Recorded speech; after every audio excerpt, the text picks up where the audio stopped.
Hello friends, good evening. আজকে আবার একটা নতুন ভিডিও নিয়ে চলে এসেছি।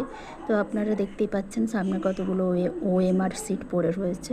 তবে এগুলো আমার নয়, হচ্ছে এগুলো হচ্ছে আমাদের বাড়ির একজন মেম্বার আছে, তিনি স্কুল থেকে নিয়ে এসছেন, দিয়ে হচ্ছে এগুলো আমি চেক করে দিচ্ছি।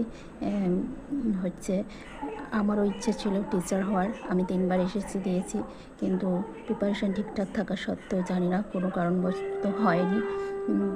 আর হচ্ছে এখন একবার পরীক্ষা হলে 5 বছর, কখনো 10 বছর করে হচ্ছে গ্যাপে পরীক্ষা হচ্ছে। তো সমস্ত কিছু সিলেবাস আবার প্রথম থেকে শুরু করছি, আবার পরীক্ষা হয়ে যাওয়ার পর আবার বন্ধ করে রাখছি, সে কবে পরীক্ষা হবে ঠিক নেই। এরকম করে পড়াশোনার লেন্থও কমে যাচ্ছে, ইন্টারেস্টও কমে যাচ্ছে, আর আস্তে আস্তে করে তো বয়সও বাড়ছে।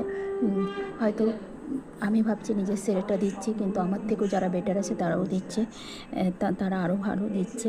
তো এইসব কারণেই মনে হয় এখন হয়ে উঠতে পারেনি 3বারের পরীক্ষায়। তো এই যে এটা হচ্ছে ফর্মেটিভ আর সাবমেটিভের হচ্ছে রেজিস্টার খাতা। এখানে হচ্ছে পরীক্ষার নাম্বার তুলে দিতে হয় আর হচ্ছে রিমার্কস তুলে দিতে হয়।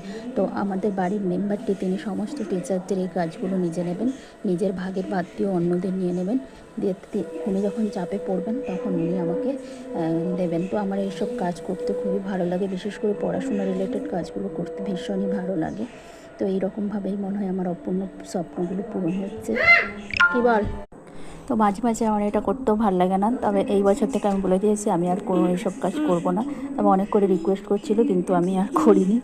তারপর করলে কিছু অসুবিধা হতো না, তো ওই সারাদিন বসে বসে ফেসবুকই ঘাঁটি। অবশ্য বাচ্চা আছে, তার পেছনেও আমার অনেকটা এনার্জি দিতে হয়।